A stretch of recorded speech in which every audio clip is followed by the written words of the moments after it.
Hi, this is Beth from Around the Table Yarns. Today is May the 5th. Happy Cinco de Mayo. And we are doing the second part of the Sokid sock by Lorilee Beltman. Today we're working on the heel. And so I'm going to go over some of the instructions for the heel and do some demonstrating. And then we'll talk about what we're going to be planning on for next month, which is the toe. So I'm going to switch up my camera and get all set. So here's my pattern, and I just want to show you or look at a couple of these features with you before we go forward. This is a foot inside of the sock, and what you can see is that there's this triangular shaped um, gusset that is created in the leg of the sock. So the knitting is coming from this direction. And so starting in this row, you add yarn over increases, and they are actually paired. So two yarn overs, there's one yarn over, and then there's two. And each time you do that, there is a yarn over that just happens. And you can see how that row of increases, these little eyelet stitches, are moving one stitch over each time. And then there's a yarn over that is paired with a decrease. And you can see on this one that that goes in a straight line. So you have one line of the triangle is increasing or angling away, and then this one is continuing straight. When you finish that, then we move and do short row shaping, and you can see that the short row shaping happens back here to create the bottom of the heel. Here's another picture of that on the on the pattern. And again, you can see that this is happening on this side of the sock. It's also, if you flipped it over, it's also happening on the other side of the sock. The straight line is echoing the line of the back of the heel. The moving line or the increasing line of stitches is echoing the or is along the instep of the heel. The short rows happen in the center of the back heel, and they're started and completed there. And the short row shaping technique goes to the end of that. So the rows will continue to there. And once you've done all of those short rows, then you'll be back in the round and you'll continue forward. These short rows are done by doing a wrap and turn and then not resolving the wrap and turn stitch. You actually just knit the stitch that's on the needle. So I will show what that looks like when we get to that point. We're going to start with following the chart for this section, the triangle section first. And then the last thing I want to talk about, so there's quite a bit that's going on with the bottom of the foot. You can see here, this is the beginning of the wrap and turn section. It continues through to the end of the triangle, and along the center all the way to, looks like right below where the toe shaping is going to start, there are decreases. There are centralized decreases down the middle of the sole of the foot. So this is a very unusual pattern, and it is written a little bit differently. So I want to go over each one of those things that are significantly different than sock patterns we've done before. So I'm just going to show you this. This is the bottom of the third page of the pattern, and it is the instruction for finishing the leg. And it says to set up for the gusset and the heel section by knitting 1/2 round or half of the total number of stitches to set up a new beginning of round located at the center front of the sock. This way, the cast-on tail remains at the center back. So we had a conversation about this in the group, and what that means is this tail, they want to have in the center of the back and not the center of the front. So if you are using the tail as your guideline, so here we are, we're looking at it. I'm about to work this row and my tail is on the right-hand side. That means I'm at the beginning of my round. Oh, get back on the camera. So my tail is here. I'm at the beginning of the round. Let's just do this under the camera. That will be easier.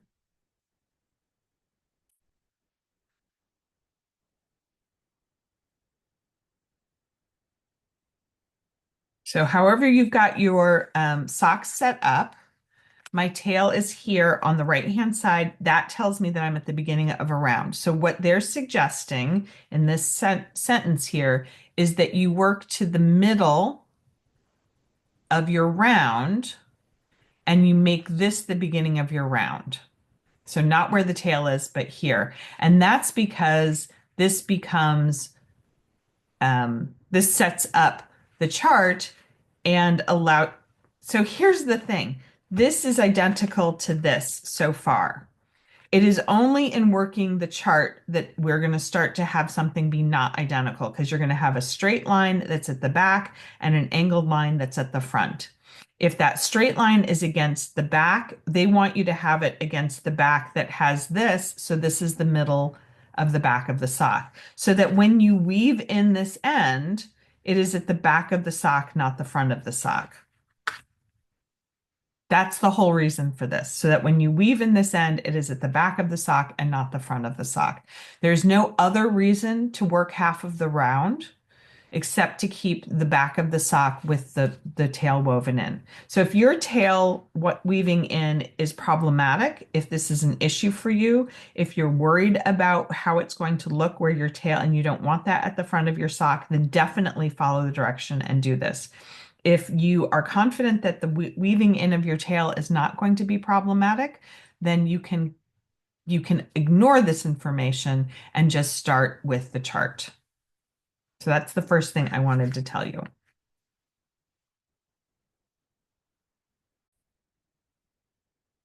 The second thing I want to show you is that on page 5, page 7, and page 9, you have the different sizes and their charts.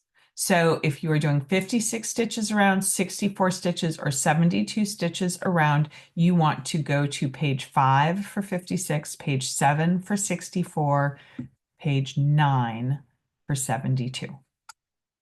So please make sure you go to the right page of the pattern for your size. So here I am. I'm ready to, I've gotten to the position that I'm comfortable with. I have not worked half around. I'm just going to start where I am. And I'm going to start with my chart. I am doing the medium. So I am starting on page 5. I'm going to keep the chart off camera because it is not my property, my intellectual property. I don't know if that will help.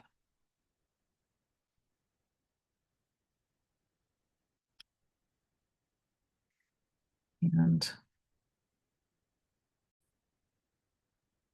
okay, so I'm about to start my chart, and I want to point out that in the chart on page 5, 7, or 9, that you're starting at the bottom of the chart. So if you look at it, there are numbers at the top and numbers at the bottom, and then a graphed part at the very bottom, and then a charted part that's sort of in between them. So I'm just going to show you that.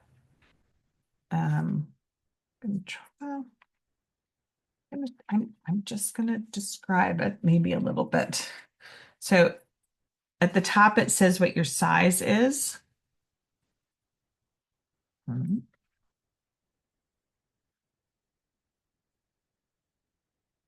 So the size is at the top, and then it's got a little row of numbers, and then there's this part of the chart that looks like this, and then there's a box that looks like this. So you want to start at this point, the bottom right-hand corner of the box that's on your page, and you want to read it from row 1, which is a tiny little number right here, and you're going to read across, and then row 2 is going to be a tiny little number over here. And in that, there's a yellow line that runs down the center, and then another line that's here, and another line that's here. So what these represent are 16 stitches. And and then on this side are another 16 stitches. Okay, so this is your row one. This is where you're starting. So you'll work 16 stitches. There's a yarn over there, and then you work a total of 32 stitches. This is the midway point of my work. So if I work 16 stitches, I'm at the halfway point here. And if I work another 16 stitches, I turn, that's this point in the chart. And then the next half are these 16 stitches, and then there will be another yarn over. And then there's another 16 stitches to the end of round two. Sorry, the end of round one. And then round two starts here, and round three starts here. Now, what I want to point out is that when you're working these, that the whole round is represented. In some charts, they only give you like the mirror image. They give you to here, and then in some charts, you would then follow that instruction back in the other direction. But in this chart, the whole sock it's like it was cut open, but these are in rounds. So sorry, the two isn't over here. The two is here because you've come back around to here, and then three is here. So what I want to point out is that round one starts here and it finishes here. So when you get done with these 16 stitches, you're back here ready to start these 16 stitches.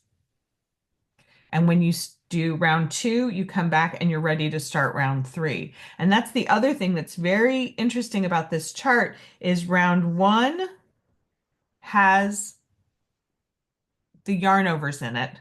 Rounds two and three have got nothing. There's no shaping. So unlike other shapings that we may have done in other socks where you do something and then nothing and then something and then nothing, you're going to do something and then nothing.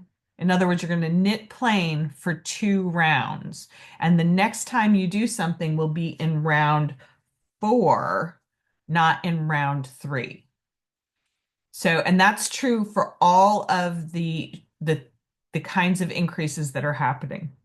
And the kinds of increases that are happening are, and this is the 16 stitches are just my size. So whichever size you're doing, it will be the same number of stitches. So we can call that X.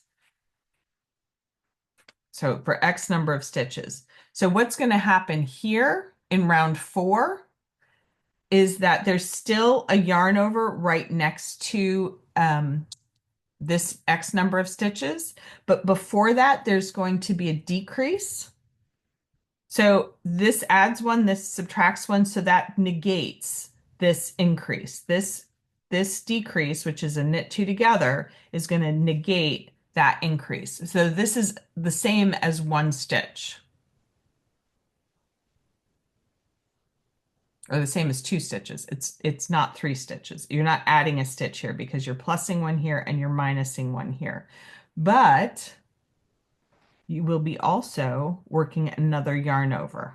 And that yarn over is the +1. On the other side, you'll be working a yarn over and a decrease. In this case, it's an SSK.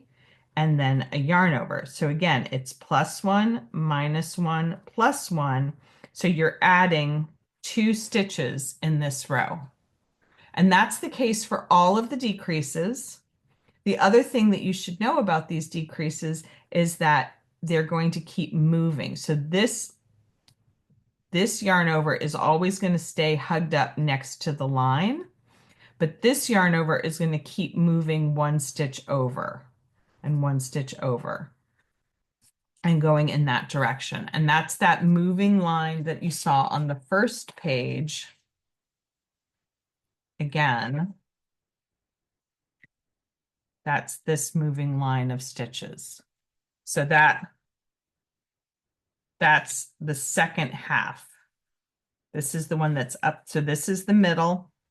This is the second line of the chart. These are the increases that the yarn overs that have a decrease next to them, and you can just see the decrease there. And then these yarn overs happen freely and they're moving away. So it's a very interesting concept and design, and I like it, and I think it's going to be fun to work. So understand this. When you get to here, this is round 24, this last round. So there's lots that goes on, but when you get to round 24, you're here and you're actually going to do a short row at the end of round 4. So you're going to start round 24 here and you're going to get to, in my case, it's 5 stitches after the marker, and you're going to do a wrap and turn. And so then above that, it's all the wrap and turn rounds. And so it's no longer in the chart below, it's then in here and you're going back and forth. So that's what's different. There's also in the middle of this, um, every fourth row are decreases for the first part of the sock. And then I think there are more decreases that happen later. So this is setting up the shaping of the heel at the heel turn. So this is the heel turn, and this is the gusset. And these are on pages 5, 7, or 9 of your pattern. All right. Also on pages 6, 8, and 10 of your pattern, the rounds are written out so that you can read them easily. Sorry, this was helping me not be so glary. The white helps sometimes. Okay, so following the chart or following the written out instructions, I'm going to knit half of these stitches.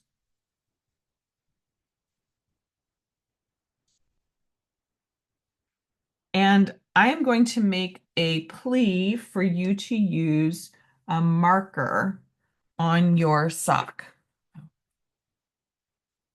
And the reason I'm going to make that plea is because I think it will make it much easier and much less cumbersome for you to count.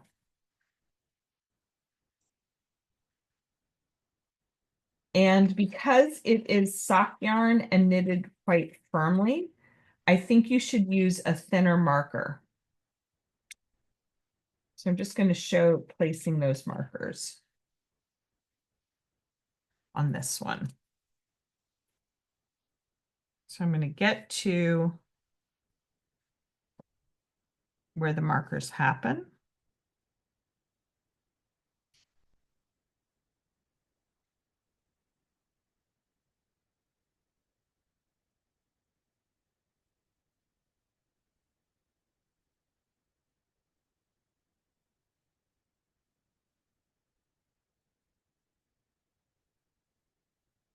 And I'm going to place a marker and yarn over and place another marker. So the yarn over is the only thing in the middle.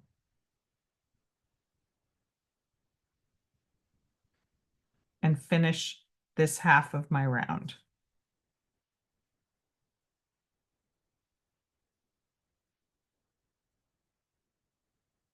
Remember which marker comes first in your series. In my case, it's the black one here. Often that's where I'll put a green one. I just didn't grab a green one.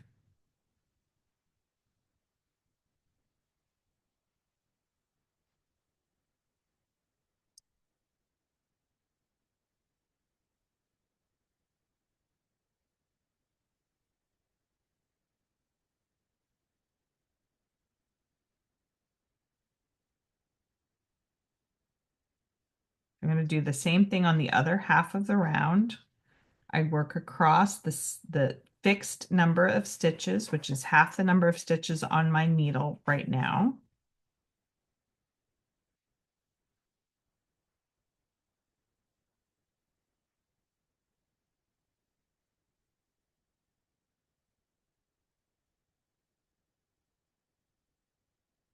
Place a marker.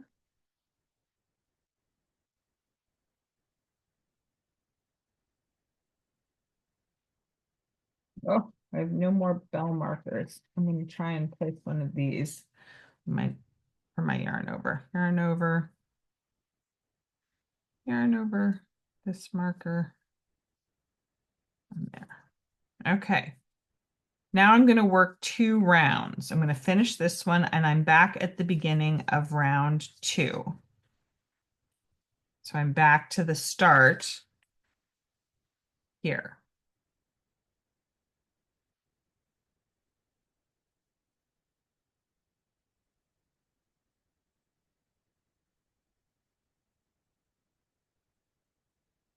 I'll pause and you work on that and we'll come back and we'll be at the next increase.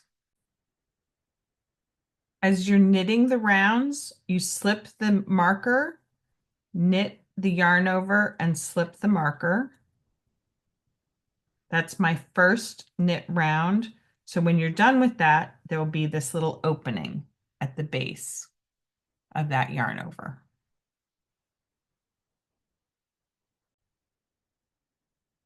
In my second round, I actually have been thinking about it and I'm going to move my marker. So I get to the first marker, I slip it off. I've knitted to the first marker. I'm going to just slip a stitch over to my left needle and put it back on. So there's 2 stitches and then I'm going to move that stitch back. So I'm just moving my marker over one to the right. So there are 2 stitches between my markers. And then continuing. And that's because the next instruction, I need 2 stitches in between the markers to be able to complete that stitch, to complete the instructions. So I'm just getting you set up for success. The pattern does not tell you to place markers in these places. So this is just a way of keeping track of where you're going to do things on each side of the sock. So here's my second round. Again, on the second half of the sock, I'm going to work over and move that first marker. And this marker is just a ring marker, so I do have to work up to it to get it and then slip a stitch to move it to the place that I want. So right now the markers are 1 stitch apart and I want to move the marker over 1 stitch to the right.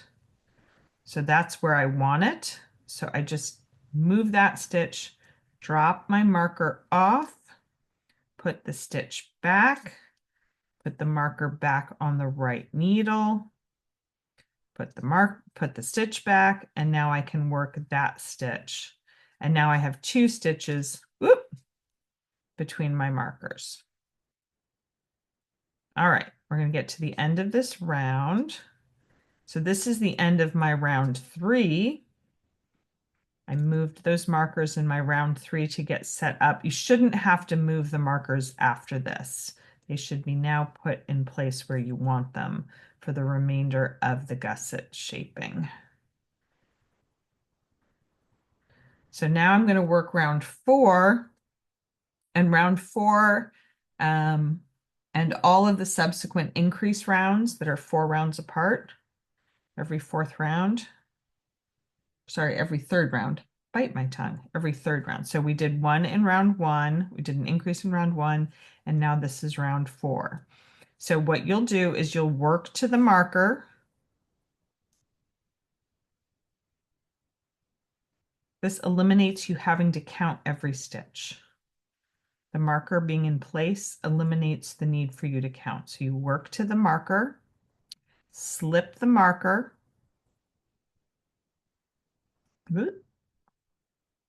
yarn over. So after the marker, you do a yarn over. And then you're going to do a knit 2 together.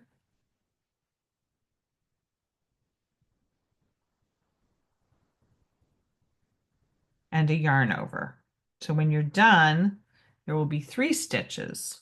Slip the next marker, the second marker, and continue to the end of this half of the round. And you'll repeat that on the next round. Okay, so then what happens? How does that continue? The next time we do an increase, oh, you know what? The other half of the round is a little bit different, so I want to show that too. I apologize. I started to get ahead of myself.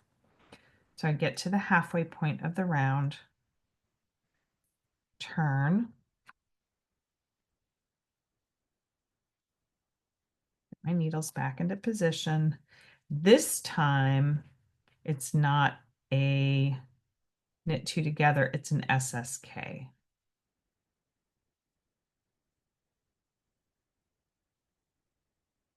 So I knit to the first marker of this side, the third marker on my round. This is where I moved it two away. And so now I'm going to slip the marker, do an SSK. So I slip the second one, put the left needle tip into the fronts of the two slip stitches, work them around, and then do another yarn over. Oh, sorry, I didn't do a yarn over first. Hello. If you forget your yarn over, just pick up that loop before. So a yarn over is just a picked up piece of yarn over the top of it. And then to work a yarn over, just bring your working yarn to the front and lay it over the right hand needle between the stitches. Slip your marker and continue to the end. So now in between there, I have 3 stitches, and it was a yarn over, SSK yarn over. So that's a left leaning decrease. And that's because this line is going to lean to the left and the other line is going to lean to the right on the front half or the other half of my sock.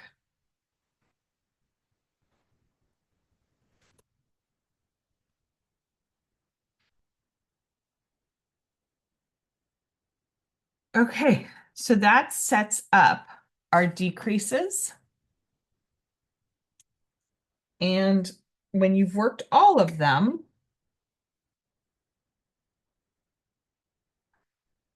they're going to look like this. Actually do that on the dark because it's a little easier to see there. And you can see if I... So every time after that second round 4, every time I came to the first marker, I would do a yarn over. And then before I got to the second marker, I worked to 2 stitches before the second marker, and I'd do a knit 2 together, yarn over, and slip the second marker. The number of stitches before the marker and after the marker stays the same. The number of stitches between the marker was increasing by 1 stitch each time. And then I would turn it over and do the other half. And on the other half, the difference was that I would do a yarn over after the marker, and then I would get to 2 stitches before and do, right? Sorry. Am I doing this backwards? Remy, please stop. Remy. Sorry, I just checked my work. So this is my first half following the chart, and the yarn over happens after the first marker, and the decrease happens before the second marker. I had this backwards. And then on the second half, the yarn over happens after the first marker, and there's no yarn over, or there's no decrease on the other side. So that the decrease is happening on the straight line, and the straight line is closest to the middle of the back of the heel. So if I were to open this up like this would mimic the chart that we were looking at with the straight line here and the growing line out to the side. Kind of hard to see it. kind of fold those up, you can see that those are growing out to the side, just like in the chart here. Okay. So you continue doing that for 8 times. And then after your 8th increase, so you can see we can count here, 1, 2, 3, 4, 5, 6, 7, 8 increases. I've now worked 2 more rounds and I'm ready to do my first wrap and turn. So the pattern shows you going in round 24. The pattern shows you going across round 24. So you start over here at the beginning of round 24 and you go across the X number of stitches, you go across the gusset, which is now this wide, and then you go across the X number of stitches to the center.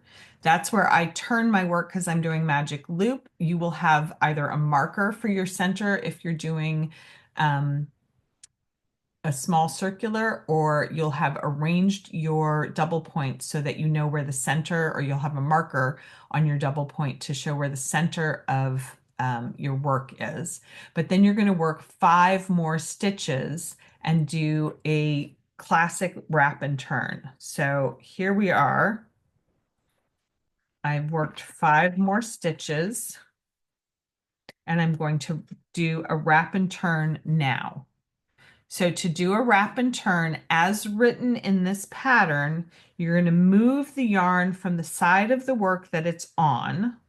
So in that case, it's on the wrong side of the work and you're going to move it forward to the front side.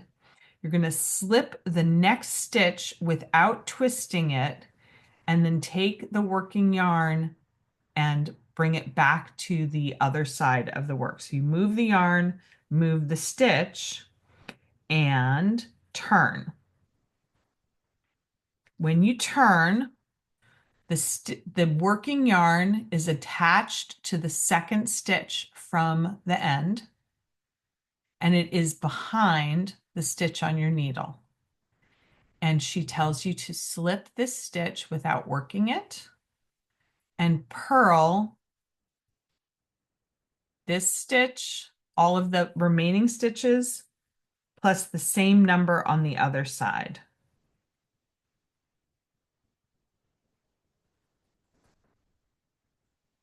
So that means that I am doing this across my turn.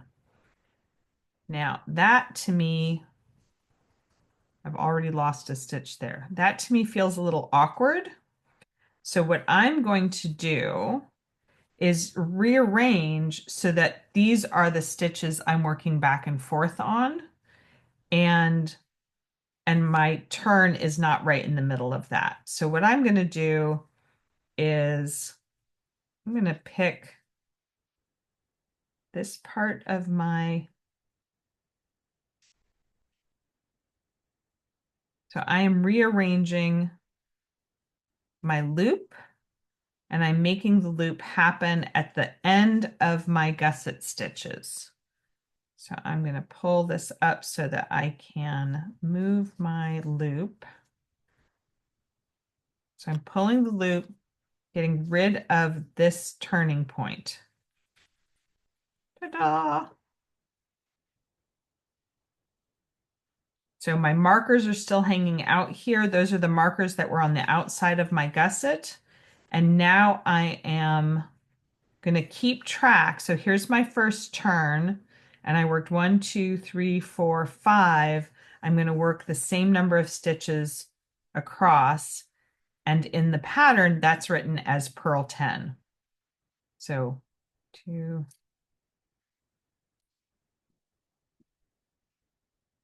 I'm going to double check that because I've been doing all this talking and I want to get it right. So here's my slip stitch that's wrapped. 2, 4, 6, 8, 10. And now I'm going to wrap and turn again. This time I'm on the wrong side of the work. My yarn is closer to me. So I'm going to move the yarn first to the other side. I'm going to slip the next stitch as though to purl it. And I'm going to move the yarn back. And here she tells you to turn. So you're holding on to the working yarn when you turn, and when you turn, you'll notice that the working yarn is only attached to the second stitch from the end of your needle. You slip that first stitch, and that becomes the wrap stitch. On this round, you slip one, and then you knit two,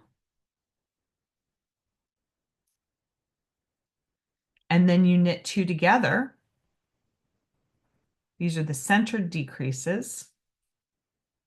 And then you knit two more, and then you SSK. So slip one knitwise, slip one knitwise, put the point of your left needle into the fronts of those two stitches and work them together as one. And then you knit three, one, two. Notice the third one will be the wrapped stitch. You disregard the wrap and just knit the stitch. In other words, you don't go into the wrap, you just leave it there at the base of the stitch and knit it.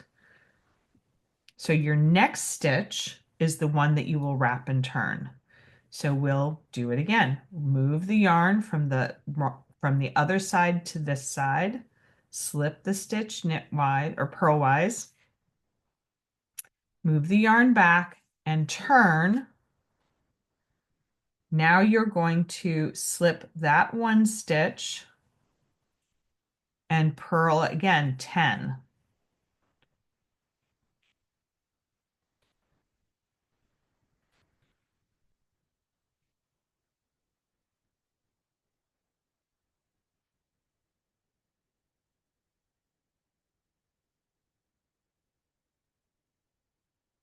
The 10th stitch is my wrap stitch on the other side.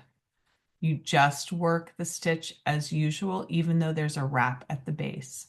And then you're going to move the yarn to the other side of the work, slip the next stitch purlwise, move the yarn back and turn. Slip that stitch. And this is row 28 on my pattern. So it's the fourth row of my wrap and turn. It's my third time doing a right side row. So the first time was my very first wrap and turn. So that was row 24. And now I'm on row 28, which is still a right side row. And this time there are no decreases in the middle. It's just a plain knit 11 wrap and turn. So I'm going to go all the way across to the other wrap and turn stitch. That should be the 11th one.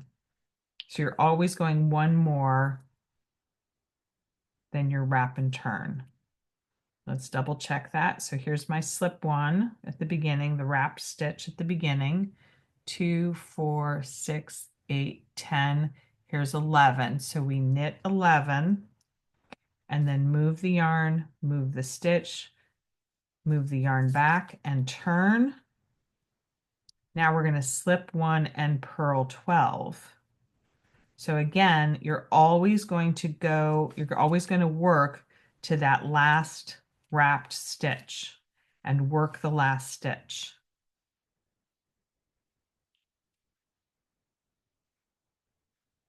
So follow the chart or follow the pattern, and you're going to keep doing that across. So there's my wrap stitch. You work the wrap stitch and then wrap the following stitch and turn. It makes this line of stitches, this visible line of stitches at the base of your heel.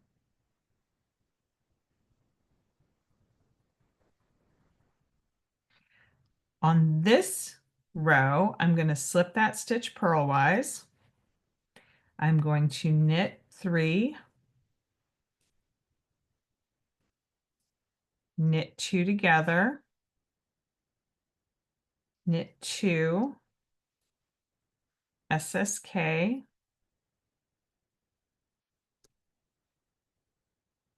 and knit 4.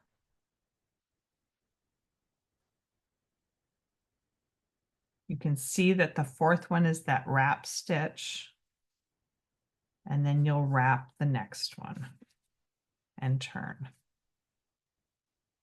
And then we'll purl all the way back 12 stitches.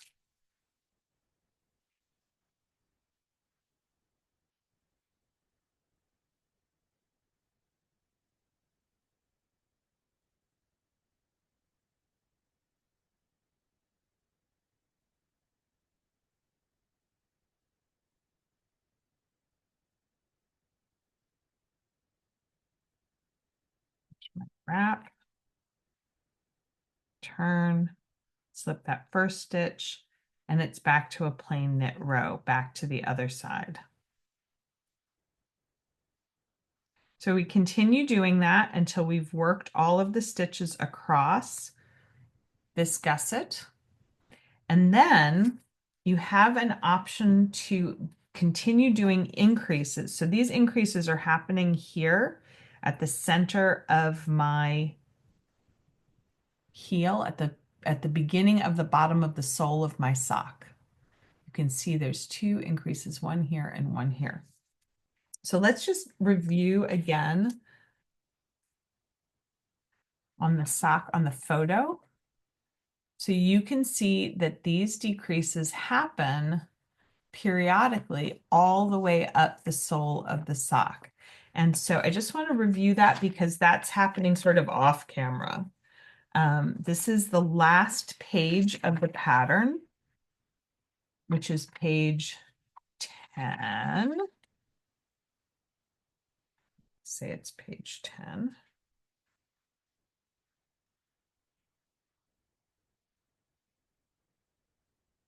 It's not page 10, it's page 11. It is the very last page of the pattern. Pattern pages. Oh, okay. So here's page 11. And what it says about the foot shaping is that if you have not already done so, you'll work through the end of the gusset. So you'll work all the way to the end of the gusset, either by the chart or the written pattern. And the bottom of your foot, if you fold it up, will look like this. And you'll have worked to the far end of those gusset increases. And then you're going to begin going in the round again. So you're going to continue going in the round. And so you'll stop working back and forth. You can reposition your needles at that point, but if you've kept these in the center, you can just do the rest of the foot with the needles with this as the beginning of your round, or this is the turning point of your round. Whatever, if you have all of the sole stitches on one needle, it just makes it easier. And you'll continue going up. And what she says in here, if you've ever made socks that are too loose or a little boxy in the toes, you might be happy to try this shaping. So it can make for a very comfortable fit, but it is optional. You do not have to do this. So once you get to here, you can stop doing the decreases here and your sock will not taper in like this one does. It would just go straight out. So the goal for the end of this class is to get to here so that we can do the toe shaping in our next class together, which is the sock club in June.